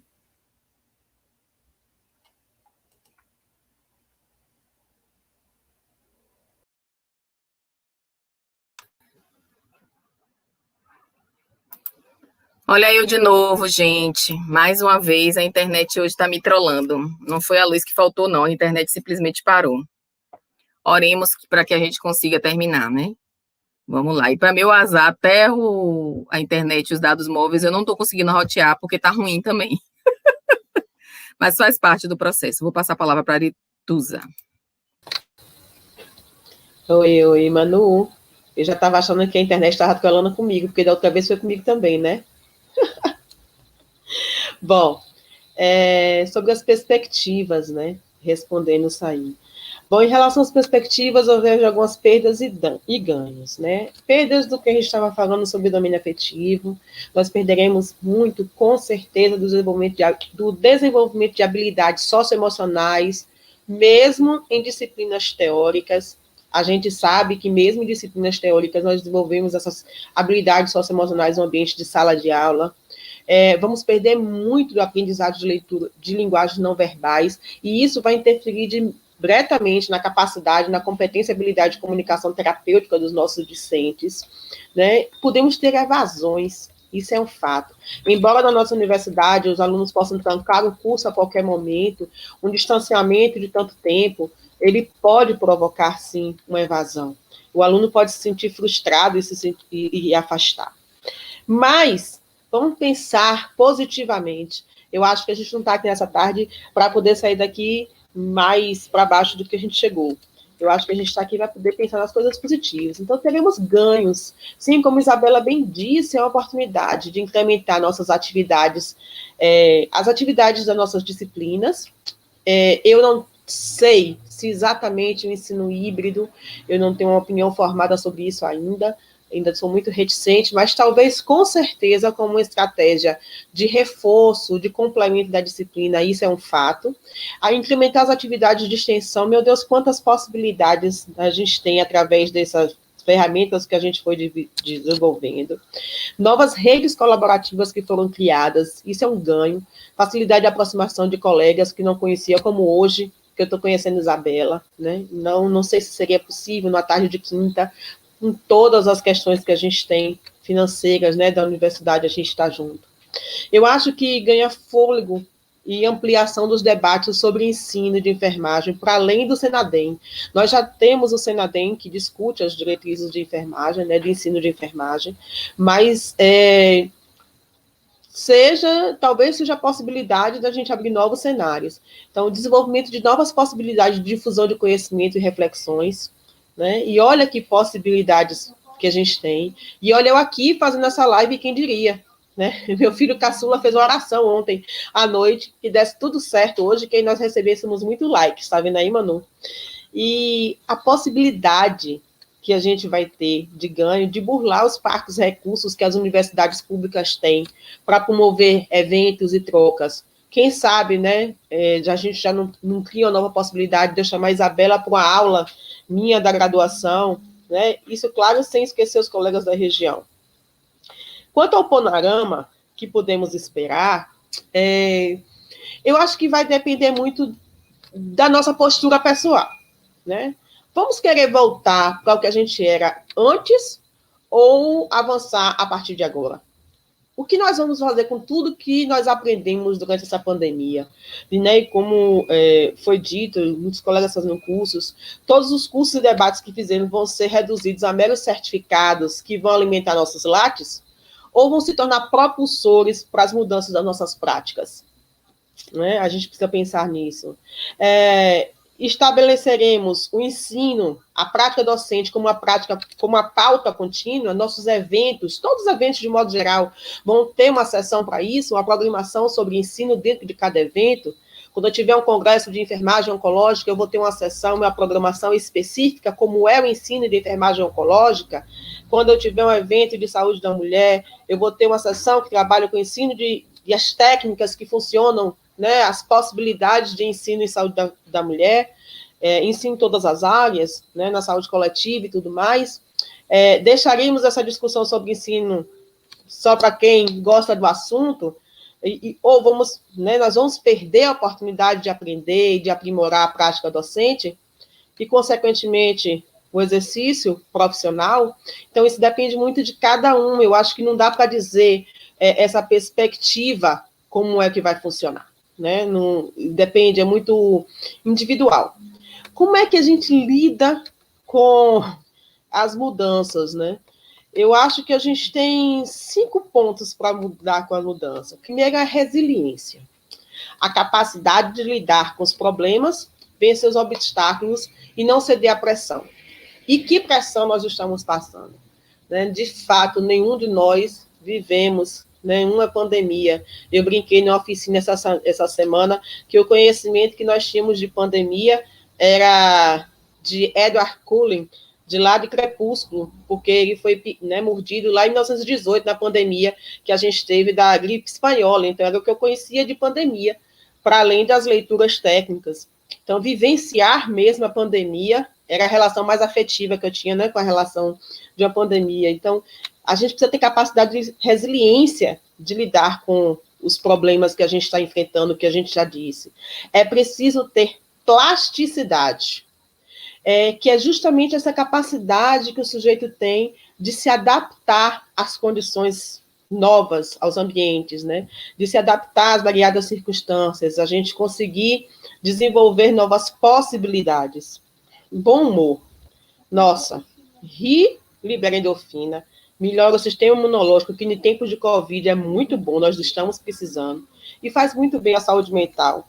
Então, precisamos fazer tentar dar um pouco de leveza. Eu acho que rir sempre é muito bom. Rir da gente mesmo quando a internet cai, rir da mesma gente quando a luz falta. Na minha primeira live eu fui logo trollada 2 vezes, e a gente vai. Eu acho que a história é bom rir da gente mesmo, né? Da leveza, principalmente no momento que é tão difícil, no momento de aprendizados. Cooperação, compartilhar. Quem me conhece sabe que eu não sei andar sozinha, só ando empencada, né? A prova disso são os materiais que eu produzo das disciplinas, que sempre que você olhar os autores, vai ter lá um monte de gente e um monte de aluno, porque é importante. Soraya colocou aqui no chat, né, que compartilhar com os alunos era muito importante. Nossa, eu bem sei. Ouvir o discente e tentar trazer a mudança para a disciplina, na perspectiva do discente, né? E aí eu tenho 2 vítimas que ouvem muito disso, que é a pobre da Jéssica e do Ariel. Ariel, a criatividade, e Jéssica, essa técnica pedagógica, que coitada. E compartilham, dividem, e outros colegas que estão aqui presentes, né? Eu sempre, graças a Deus, tenho alguns colegas pedagogos também, Fátima, Jeanes, que eu perturbo muito para poder saber compartilhar. Quando eu não tenho com quem compartilhar, gente, coitado do marido, tem que ouvir, para a gente poder pensar, né, como é que fica melhor. Então, é bom trocar. É preciso criatividade. E aí eu queria chamar a atenção para a gente não se preocupar com rótulos. A gente é muito técnico na universidade. A gente fica muito apegado às terminologias. Eu acho que os rótulos pesam demais. Então, a metodologia ativa, a sala de aula invertida, 300, companhia. Não é que isso não tenha valor, mas nesse momento que a gente já está fragilizado, nesse momento que a gente já está tendo que se reinventar, reaprender, né? O importante é a gente se inspirar com tudo isso, mas não deixar de desenvolvê-las porque não domina, né? Eu também não posso desenvolver uma metodologia dita ativa de forma protocolar. Eu aprendo, sigo, e eu vou dizer isso de mim, porque eu, como uma boa enfermeira, fui atrás de protocolos. Quando eu comecei a buscar sobre círculos de cultura, eu estava procurando assim, como é que faz? Cadê? Eu queria uma regra para poder ir, um passo a passo. E não tinha, porque justamente a metodologia ativa depende do feedback do aluno. Depende a gente tem uma noção, encaminhar alguns princípios básicos. Então, nesse momento, a história de lidar com as mudanças é isso. Não vamos trazer para a gente o peso desses rótulos, né? Então, se eu trago para a gente só questões técnicas, protocolares, com estratégia de ensino, eu estou tornando ele tão rígido quanto qualquer outro método tradicional. Uma vez, Berbel, da UEL, disse no Senadem que mais importante do que o método ativo é o professor ser ativo. Isso me marcou muito, né? Paulo Freire fala muito do animador, né? O docente, que ele é um animador, não necessariamente o professor, né? Então, não podemos deixar de experimentar. Por não dominar essa ou aquela metodologia, eu tenho medo, eu não sei. A gente precisa se jogar, gente. A gente precisa tentar praticar esportes radicais e se arriscar, né? Quanto mais tentamos, mais erramos e mais aprendemos. Como não fazer, né, o que já é um grande lucro. Eu sempre digo às meninas que a diferença minha para os outros, talvez é porque eu já sei as 199 formas que não dá certo, porque eu já tentei e já deu errado.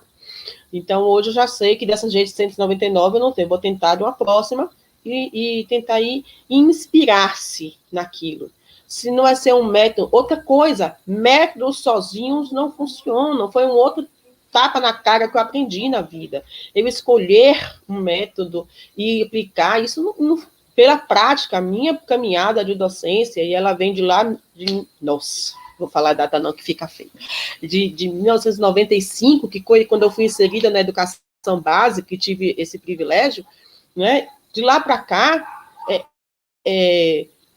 o que eu descobri é isso, não dá para escolher esse ou aquele método. A depender da realidade daquela turma, eu preciso casar 2, 3 métodos diferentes, e em alguns momentos eu vou precisar recorrer, infelizmente, por mais que eu não queira, a um método um pouco mais tradicional para pensar em tudo isso que Jéssica falou, dos diversos estilos de aprendizagem. Né? Então, para encerrar minha fala, eu queria fazer pensar que como lidar com essa mudança, tentar. Vamos praticar um esporte radical, que é o ensino fora da caixinha. Né? Vamos tentar nos tornar, a Olimpíada vem aí, a gente quer uma nova modalidade, e a modalidade vai ser ensino fora da caixinha. Então, tente, adapte as estratégias à sua realidade e crie novas possibilidades. Eu acho que essa é a melhor forma da gente lidar com as mudanças que a gente está passando. Porque se a gente ficar tentando reviver o passado, quem vive de passado, eu amo história, né? Eu acho que a história serve para fundamentar e nortear a gente, mas também não dá para a gente viver com o síndrome de Gabriela. Eu nasci assim, eu vivi assim, você sempre assim. Então, inconformismos. Eu acho que eu trabalhei tanto com adolescente que eu fiquei meio inquieta como adolescente. Quem foi meu professor aqui sabe que eu fui uma aluna que não ficava quieta. Então, eu fico imaginando que o aluno seja como eu, que precisa ter alguma coisa para aprender ele, porque senão ele quer se largar da sala e seja ela virtual, porque agora o virtual é mais fácil ainda, né? Porque basta clicar aqui e acabou e a gente fica sem se ver. Então, as minhas ponderações são essas sobre as mudanças. Acabei, Manu. Estou aqui, dessa vez permaneci. Nossa Senhora do Wi-Fi. Fiz uma oração aqui para ela me abençoar. Amém! Para deixar a gente finalizar. Vou convidar as outras. Convidar as outras convidadas é ótimo. Chamar de volta as outras convidadas. Isabela. Vamos ficar todas juntas aqui para a gente encerrar. Então, meninas, para a gente encerrar, eu vou dar 5 minutinhos para cada uma de vocês fazer as considerações finais, né, levando em conta tudo que foi falado. Eu vou me abster de falar mais coisas, porque, infelizmente, eu perdi uma boa parte das falas, né, então fica complicado para eu tentar resumir, mas aí eu gostaria de dar 5 minutinhos para cada uma. Pode começar por você, Aretusa, e aí você pode só abrir seu microfone e falar. Beleza.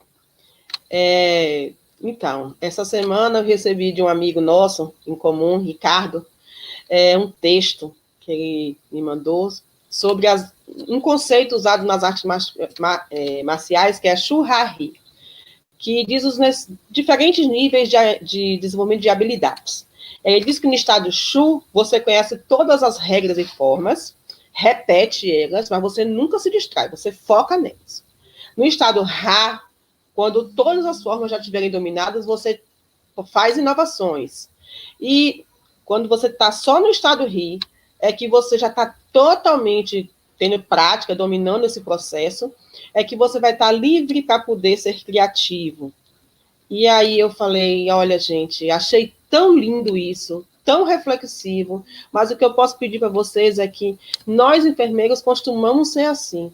Nós queremos primeiro dominar 100% uma técnica para depois colocar em prática. Esquecemos que a universidade é um local de construção de conhecimento. Construção de conhecimento se faz também em desenvolvimento de técnicas pedagógicas, em modelos pedagógicos que a gente possa, estratégias que façam funcionar. Então, eu acho que quando a gente fala de educação, o que a gente precisa mesmo é transgredir. Né? Os grandes autores, as pessoas que mudaram realmente o mundo, elas foram transgressoras para aquele momento. Experimentar e tentar jeitos novos, do jeito que for possível. Não se limite a reproduzir formas protocolares dos modelos já existentes. Né? A gente tem que se reinventar, como Isabela bem falou, e tente pensar de formas diferentes. É muito bom, às vezes, a gente beber fora da nossa fonte, que é especificamente a enfermagem. As coisas interdisciplinares, as oportunidades, lidar com o pessoal da educação, é muito bom. E como é bom compartilhar com os alunos. Né? Eu sou uma pessoa muito privilegiada, porque eu tenho a oportunidade de discutir minhas disciplinas com alguns alunos. Né? Jéssica e Ariel são os que estão mais próximos desse processo. Nós trabalhamos recentemente quase 2 meses no módulo que nós vamos ter que replanejar inteiro, mas o que eu queria fazer é isso: oportunize, discuta sua disciplina, se permita, ouça críticas, às vezes a gente não gosta, na hora a gente encara, mas depois a gente leva para casa, tenta refletir, e vamos tentar pensar de formas diferentes. Então, meu convite nesse momento é para a gente, neste momento de aprendizado, de ensino à distância, é que a gente, como bem disse Jéssica, que tanto me ensino remoto, intencional, que nós possamos transgredir. É isso que eu tinha para falar. Obrigada, Aretusa. Passo a palavra para a Jéssica. Vamos encerrar com Isabela, já que a gente começou bem, vamos terminar bem, né? Com Isabela. Sim, com certeza. Eu quero agradecer o convite, gente, a confiança depositada em mim, né, e dizer que estou muito honrada em dividir esse espaço com vocês. Eu brinquei com a Aretusa semana passada, falei, tia, Hellis Mortal, vou lá dividir um espaço com 2 gigantes da educação, e agora, meu Deus, estou nervosa. Mas que bom que a gente pôde trocar essas experiências. Eu me senti muito contemplada nas falas de vocês, sabe? Eu acredito que esse é um momento em que a ressignificação é muito necessária.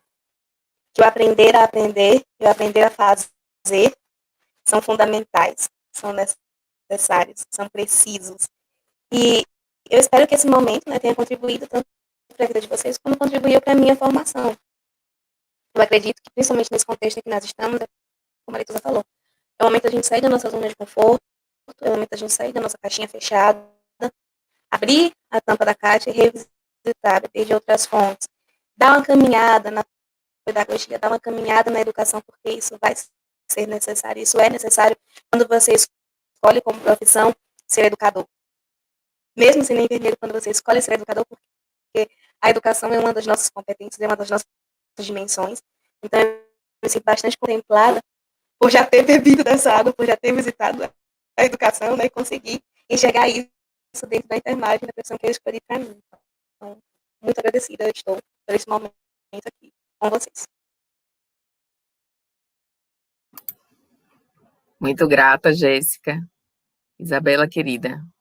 A última, mas não por isso menos importante. Por favor. Eu quero primeiramente agradecer, né, a todas que comporam esse painel. Foi um prazer. Eu estava até falando no nosso chat aqui. Aprendi muito com vocês. Foi um prazer partilhar e discutir. Na verdade, como eu bem falei. Não tem receita pronta. A gente realmente está no momento em que a gente tem que utilizar esses 3 R's mesmo, né, de se reconhecer, se ressignificar e se reinventar. E realmente, apesar de um panorama ser obscuro, né, um panorama pandêmico, como a gente está vivenciando, existem muitas repercussões positivas. E a Aretusa, ela trouxe uma delas, né? Realmente a gente está tendo novas formas de ter a presencialidade, né? Enfim, hoje, como é que a gente poderia, se não fosse esses recursos digitais, estar aqui hoje, online também para os demais e conhecer vocês, enfim, são repercussões muito positivas e que a gente não pode deixar apenas para esse momento de ensino remoto, mas a gente tem que transgredir tempo e espaço e levar também para o nosso pós-pandemia, que eu acredito e espero em Deus que esteja próximo. Sobre o ensino, para dar um fechamento, eu reforço o que eu disse, não tem uma receita pronta, e a gente realmente precisa conhecer todos os pormenores relacionados ao nosso contexto, né? A gente pode até vislumbrar outros contextos, mas é interessante e é importante que a gente contextualize às nossas potencialidades e também às nossas limitações locais. Não existe esse mapa para que todos sigam, e realmente a gente precisa exigir muito do professor e do aluno, independente de ser nativo ou não digital, enfim, mas exige muito do professor e do aluno essa vontade, né, de se reinventar. E aí eu reforço também o que eu falei. Todas as nossas, o que a gente falou aqui, tudo isso depende, ensino híbrido, metodologias ativas, enfim, são formas, né, de fortalecer a nossa prática pedagógica, mas também depende da nossa intencionalidade. Né? Então, se a nossa intencionalidade pedagógica, ela é realmente para formar o enfermeiro, para que ele exerça o cuidado com maestria, então, se a nossa intenção é realmente, apesar de todos esses pormenores e todos esses desdobramentos, é formar um enfermeiro com qualidade, né, pautado na ética, na humanização, na resolutividade, na iniciativa, na integralidade, humanização, enfim, se a gente quer formar um enfermeiro para que ele possa exercer com maestria o cuidar da nossa ciência, que eu acho que isso é o desejo de todo professor e aluno da área de enfermagem, eu acredito que vai dar certo, né? Porque nós temos objetivos em comum, né? Por mais que tenha muitos desdobramentos e muitas coisas envolvidas em todo esse contexto, o nosso foco é esse, é manter o cuidado, manter a ciência da enfermagem, que é a ciência do cuidar, né, de maneira sólida e que ela aconteça com maestria. Hoje nós estamos vivenciando muitos desafios no sentido de que a gente, por ser um curso maciçamente teórico-prático, nós não podemos desenvolver com totalidade as nossas disciplinas, mas se debruçando, discutindo, partilhando, dando as mãos, a gente com certeza vai conseguir encontrar, né? Porque todo beco sem saída existe uma passagem secreta. Então, em cada colegiado, em cada departamento, né, existe a passagem secreta desse beco sem saída que a gente está vivenciando. Basta a gente ter coragem, a gente enfrentar o novo, a gente saber se ressignificar, buscar, lutar, e sempre, apesar do mar estar agitado, a gente sempre tem que olhar o porto que a gente quer atracar, né? Que é a enfermagem com maestria, realmente com excelência, e aquela enfermagem que Florence iria se orgulhar, né? Enfim, eu encerro a minha fala agradecendo a todos vocês, né, que tiraram um pouquinho do tempo para estar com a gente nessa partilha tão boa, né, tão produtiva.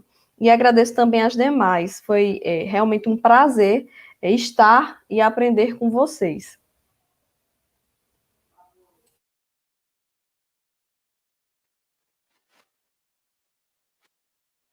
Eu acho que a internet de Manu caiu de novo. Mas enfim, né? Seguindo a linha de raciocínio de Isabela, quando ela fala do mar, eu lembrei de uma frase que eu gostaria de deixar para vocês. Que mar calmo não faz bons navegadores. Os melhores, eles são forjados em tempestuosas águas. Nós estamos no momento das águas tempestuosas, então vamos ser forjados bons, melhores navegadores. Já que Manu saiu, eu vou aproveitar para fazer. Eu sou novata nessa história de lives, né? A minha primeira live. Então, eu queria saber agora, agradecer, né, pela oportunidade de estar aqui, pelas colegas que estão aqui, um bocado de amiga aqui dando suporte nesse chat. Isabela, é um prazer, delicioso poder conhecer você, viu? Muito bom. E Jéssica, como sempre, só me aprendendo. Anotei um monte de coisa aqui, viu, amiga, para você poder ajudar. Muito obrigada, gente. Muito obrigada mesmo.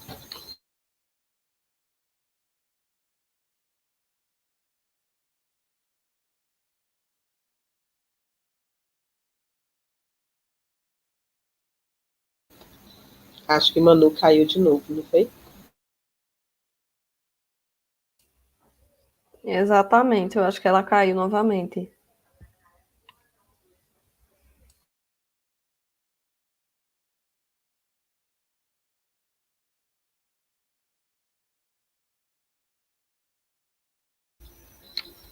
Gente, olha que coisa, né? A pessoa que nem sabe fazer live foi convocada agora pela amiga Manuela para poder encerrar essa live.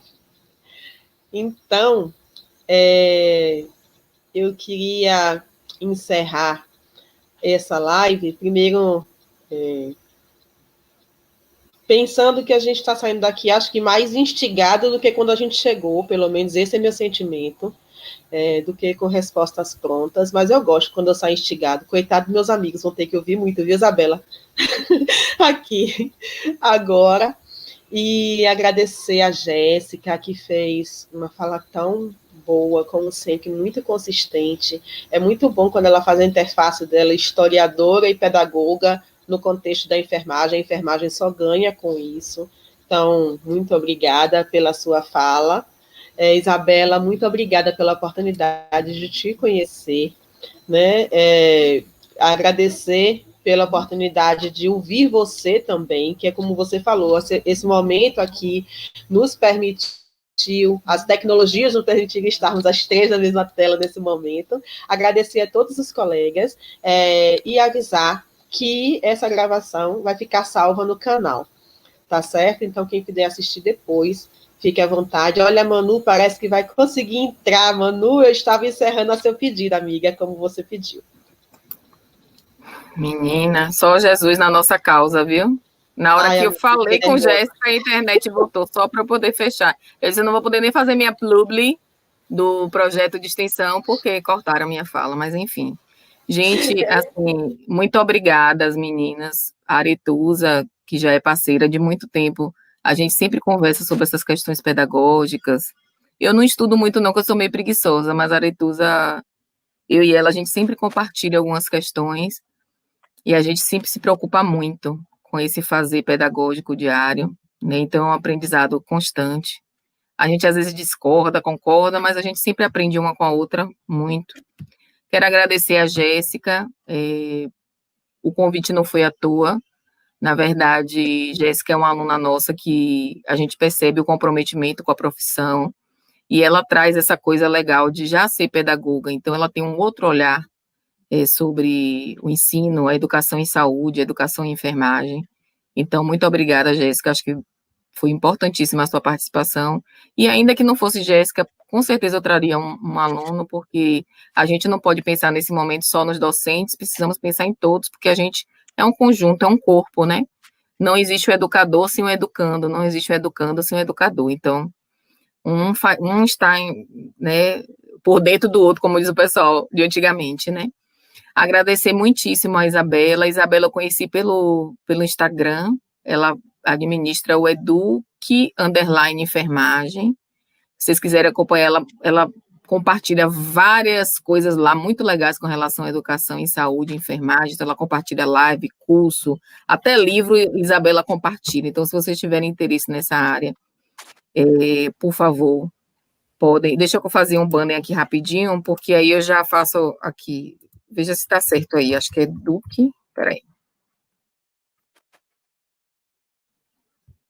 Eu sou ousada, né? Que a internet está caindo, mas eu sou brasileira, não existe nunca. Enfermagem. Veja se está certinho, Isabela, é isso?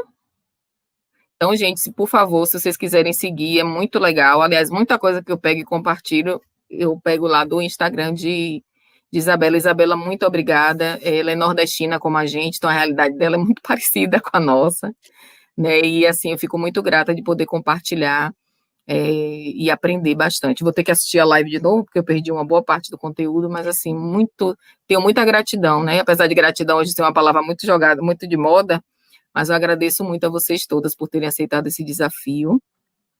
Agradeço a todos, todas e todos que estiveram presentes aqui nessa live, né, aos colegas, vi vários colegas, muito obrigado, colegas, por ter prestigiado esse momento, que eu acho que é um momento nosso, né, e se vocês quiserem seguir a gente lá no Instagram, Enfermide, que mudou, né, antes era Enfermagem UESC, mas mudamos porque entendemos que agora o nosso projeto cresceu, já deu um monte de fruto, e esse é um dos frutos, né? Então, essa ação é o que a gente chama de conversas paralelas, onde a gente vai tentar, a cada 2 meses, juntar pessoas para falar sobre esses temas. Agradecer também a Luciana Leitão, porque foi graças a ela que eu peguei essa metodologia. Eu fiz um rapto das ciências humanas e acho que foi bastante interessante.